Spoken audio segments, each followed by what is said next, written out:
கணவனை பிரிந்து தாய் வீட்டில் வசித்து வந்த பெண் பலமுறை சமாதானம் பேச முயன்றும் மனம் இறங்காததால் ஆத்திரம். எதிராக செயல்பட்ட மாமனாரை கத்தியால் குத்தி கிழித்த கொடூரம். மாமனாரை மருமகனே கத்தியால் குத்தி கொலை செய்யும் அளவுக்கு அப்படி என்ன பிரச்சனை? கொலையாளியை போலீஸ் கைது செய்தது எப்படி?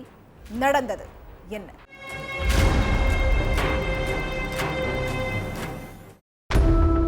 மதிய நேரம் எப்பவுமே ஆள் நடமாட்டம் அதிகமாயிருக்கிற சேலம் காடையாம்பட்டியில உள்ள ஒரு வீட்டுல இருந்து ஆணோட அலறல் சத்தம் கேக்குது.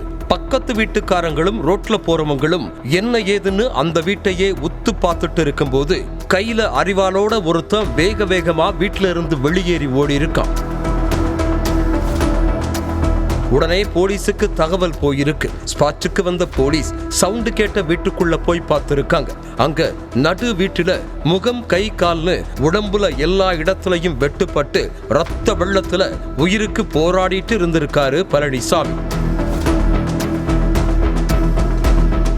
அடுத்து பழனிசாமியை மீட்டு ஹாஸ்பிட்டலுக்கு அனுப்பி வச்சாங்க. அங்க அவரை பரிசோதனை பண்ண டாக்டர் பழனிசாமி ஏற்கனவே உயிரிழந்து விட்டதா சொல்லி இருக்காங்க.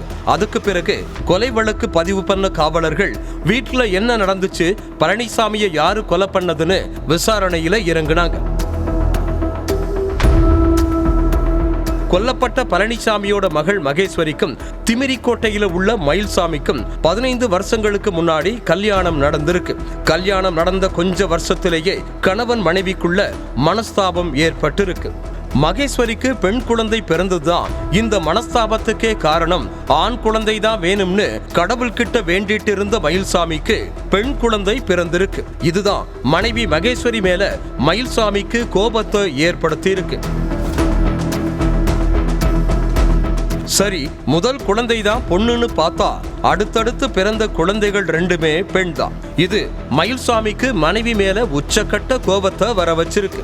தினமும் குடிச்சிட்டு வந்து ஆண் குழந்தைய பெத்து தர முடியலன்னு சொல்லி மகேஸ்வரிய அடிச்சு துன்புறுத்தி இருக்கான் மயில்சாமி. அப்படி கணவன் அடிச்சு கொடுமைப்படுத்தும் போதெல்லாம் மகேஸ்வரி தன்னோட அம்மா வீட்டுக்கு கிளம்பி போறதும், அதுக்கு பிறகு மயில்சாமி அவங்கள சமாதானப்படுத்தி வீட்டுக்கு கூப்பிட்டு வர்றதும் விளக்கமா இருந்திருக்கு. இதுக்கிடையில விநாயகர் சதுர்த்தி அன்னைக்கே மயில்சாமி மறுபடியும் மனைவியை அடிச்சு காயப்படுத்தியிருக்கார். மகேஸ்வரியும் இதுக்கு மேல உங்கூட வாழ முடியாதுன்னு சொல்லி பெட்டி படுக்கையை தூக்கிட்டு தன்னோட அம்மா வீட்டுக்கு போயிட்டாங்க.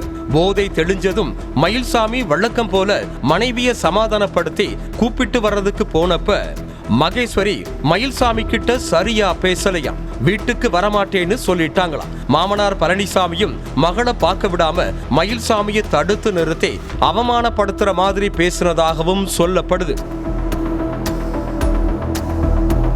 இதெல்லாம் மயில்சாமிக்கு பழனிசாமி மேல கொலவெறிய உண்டாக்கி இருக்கு. சம்பவத்தன்னைக்கு மனைவியை பார்க்கறதுக்காக திரும்பவும் கொத்தப்புள்ளியானூர்ல உள்ள மாமனார் வீட்டுக்கு போயிருக்காரு மயில்சாமி. அப்போ வீட்டுல மாமனார் பழனிசாமி மட்டும்தான் தனியா இருந்திருக்காரு. என் பொண்டாட்டிய என் கூட அனுப்புங்கன்னு மயில்சாமி கோவமா சொல்லி இருக்காரு. அதெல்லாம் முடியாது, என் பொண்ணு இனிமே உன் கூட வரமாட்டா, நீ கிளம்புன்னு சொல்லி இருக்காரு பழனிசாமி. இப்படியே ரெண்டு பேருக்கும் இடையில வாக்குவாதம் வந்திருக்கு. கொஞ்ச நேரத்துல ஆத்திரமடைஞ்ச மயில்சாமி, நீ இருக்கிற வரைக்கும் என் பொண்டாட்டிய என் கூட சேர்ந்து வாழ விட மாட்ட, நீ செத்தாதான் எனக்கு நிம்மதின்னு சொல்லி வீட்டுல இருந்து கத்தியாலேயே பழனிசாமிய குத்தி கிழிச்சிருக்கான். ஆவேசமாகவும் ஆக்ரோஷமாகவும் குத்துனதுல பழனிசாமியோட உடம்புல இருந்து ரத்தம் கொட்டி சம்பவ இடத்திலேயே உயிரிழந்துட்டார். தன்னோட கணவர் கூடத்தான் கொஞ்ச நாளாவே பிரச்சனை போயிட்டு இருக்கு, அவர் தான் இதை பண்ணிருப்பாருன்னு மகேஸ்வரி போலீஸ் கிட்ட சந்தேகத்தோட சொல்லி இருக்காங்க. அதன் அடிப்படையில விசாரணை பண்ண போலீஸ் சம்பவம் நடந்ததா கூறப்படுற மதியானம் 3 மணிக்கு இந்த ஏரியாவுல பதிவான செல்போன் நம்பர் எதெல்லாம்னு ட்ரேஸ் பண்ணி பார்த்திருக்காங்க. அப்ப கொலை நடந்த டைம்ல மயில்சாமியோட செல்போன் சிக்னல் மகேஸ்வரி வீட்டுல தான் பதிவாகி இருக்கு. அதை வச்சுதான் கண்டிப்பா மயில்சாமி தான் இந்த கொலையை பண்ணிருப்பாருங்கிற முடிவுக்கு வந்திருக்காங்க போலீஸ்.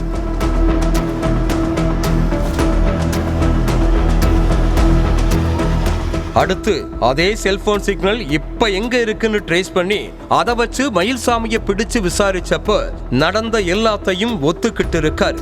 அதுக்கு பிறகு மயில்சாமியை அரெஸ்ட் பண்ணி ஜெயில்ல அடைச்சிருக்காங்க போலீஸ்.